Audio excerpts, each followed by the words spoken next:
All right, let's talk about the Beijing Olympics, shall we? So Bob Costas, you might recall, was for 14 different Olympics. Bob Costas of NBC Sports, the news anchor, the sports anchor for NBC Sports, is no longer doing it for NBC. By the way, I don't even know what happened to Bob Costas, like why he's not a part of NBC anymore. I was unaware of this, but I think he was canceled for something. He did something. Was he cancel cultured? I can't. He was canceled before it was fun. Okay. Before it was fun, before it was a sport. Yeah. Okay. Anyway, so Bob Costas this weekend was chimed in, and he was pretty blunt about the hypocrisy and sort of the shamelessness with which NBC and the International Olympic Committee is just going forward into Beijing without any sort of it's like self-awareness of how ridiculous it is that they're going into China and supporting what China is doing, inside of China, basically on human rights violations, et cetera, but setting up camp there with the Winter Olympics. And are they going to have any sort of push to make a change? Can NBC do anything to affect change through their broadcasts, et cetera? And he had some pretty interesting things to say about it. He thinks it's pretty shameless about what's going on. Take a listen. This response, even if some of it is just saber rattling on the part of the Chinese, this response is part and parcel of their playbook. It goes all the way back, at least in my recollection, to 1996. China had recently been readmitted to the Olympics and in a certain sense to the family of nations. And when they came in during the Parade of Nations in 1996, I pointed out, because it was pertinent to the Olympics, if there is any nation that has the means and motivation to replicate the old Soviet and Eastern Bloc sports machine with everything that implies, you are looking at that nation. Well, the internet was in its early stages, but orchestrated out of Beijing, there was some kind of attempt to get me fired. There were protests outside 30 Rock. They demanded a complete public apology in prime time from me, which was not forthcoming. And as you mentioned, in 2008, we brought it up. In 2014, in Sochi, the question of the IOC's strange affinity for authoritarian regimes was also brought up. Yeah. And here they are back again in Beijing. And the IOC now is complicit to a certain extent. So let me ask you about the IOC, Bob, because to a certain extent, I mean, they're actually disparaging the WTA, right? They've had 2 video calls, and they say, oh, everything's fine. And anybody who would say anything else knows nothing. I mean, I don't know how else to say it. Sounds to me like they want to brush it all under the rug and keep their relationship with China alive. Absolutely. That's what they do. We might have said in the past that it was questionable and it was discouraging or disappointing, the IOC's affinity for China and for other authoritarian regimes. I think it has now reached the point where it is disgraceful. But this is tricky terrain now for NBC and for other Americans. We don't know what sort of peril anybody might be in if they speak forthrightly. We know what happened when Patrick McEnroe was a guest on CNN, began to address this, and suddenly the feed went blank in China. Houston Rockets games were taken off, and China is a big market for the NBA. Right. Houston Rockets games were taken off when their then GM Daryl Morey tweeted something to the effect of stand with Hong Kong. And just a week or so ago, when Enes Kanter of the Celtics, who is a Turk and is well aware of what happens in authoritarian regimes, when he criticized China, boom, Celtic games taken off the air. They brook no criticism. They double down and they threaten consequences. And in some cases, there are at least economic consequences. And here we have all of these American sports entities and individual sports stars who are invested in this giant Chinese market and are loath to offend it by stating the obvious. Yeah. So what the obvious is, of course, is that they are sterilizing women. They are running concentration camps against religious Uyghurs. They are clamping down on human rights. They are removing freedom of speech.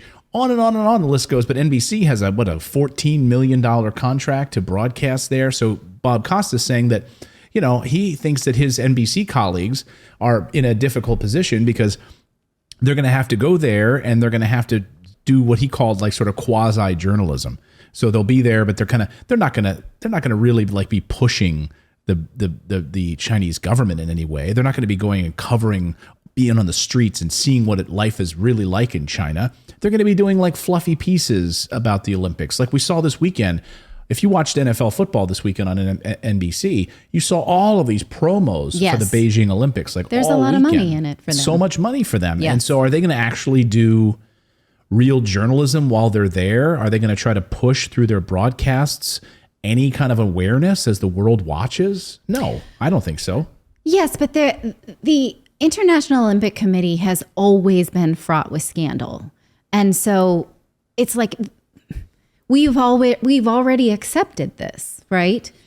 We're supposed to just go along with that and just like, okay, you guys are just a scandalous organization. So we're just fine with that. We're just fine with that.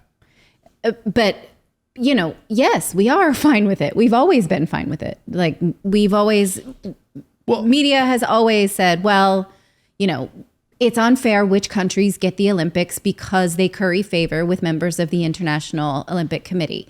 And it's brought out every few years which diplomat from which country bribed which member of the International Olympic Committee to vote in their favor because it brings in millions and billions of dollars to each country that hosts them. That's always the case. And we always participate. So, I mean, absolutely, the media will have to pretend they're okay being in China based on all kinds of human rights and also, rights for the planet. There's all kinds of problematic things about China, but they're going. And whether or not we see this, like, what do we call it? Virtue signaling of like, I'm here, but I stand against it, right? Like, no. We're not going to see that. Yeah, I'm kind of torn. I mean, I like that Bob Costas is speaking out on these issues. And I guess as somebody in our chat pointed out, and I forget who it was Kevin. I wrote down his name so that Kevin, thank you. Kevin pointed out that Costas was canceled for calling attention to concussions. In the NFL. In the NFL. So he was canceled, I guess, because of that. I didn't know the specifics, or I forgot. And if that's the 100% story behind it, then thank you for sharing that with us. So on the one hand, I'm like, I get what he's saying here. It's shameful that we're going to Beijing and maybe not going to be able to call attention to this. But on the other hand, yes, to the virtue signaling, like, well, then what then? I guess you can't go into any country because you could go to Sweden and have the Olympics there, and you could find something to complain about in Sweden. You could go to the United States and find all kinds of stuff to complain about in the United States. At what point, where do you draw the line on what you're going to be outraged about? I mean, genocide is a good start. Okay, so that's our baseline. Yeah. So that's our baseline. So, okay, genocide. All right, so genocide. So if your country is in the process of setting up internment camps and wiping people off the face of the earth, maybe we don't go and have the Olympic Games Yes, there. But the business world has decided that we do. So, and if you speak out against it, you are like China just cuts you off and doesn't want to do business with you. And so is it is it a case of like, it's too big of a ship to turn around, so we participate? We just go along with it. But we won't send diplomats, but we participate by having our largest media company going, making a lot of money to go. I don't know. It'll be interesting when the Olympics were in Taiwan, Peloton went and had a class from there.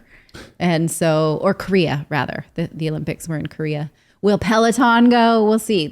And are we then going to start parsing out who is participating? And we are. I mean, I guess that's what we're saying. We are going to start to watch people's participation to what level. Can you dip a toe in and be complicit? Right. It's an interesting question. Well, he brings up Patrick McEnroe, who was speaking out against these issues in the past, and his feed was cut. I mean, his television feed was cut off the air. And as I mentioned a few weeks ago here on the air about the NBA, they make so much money in China.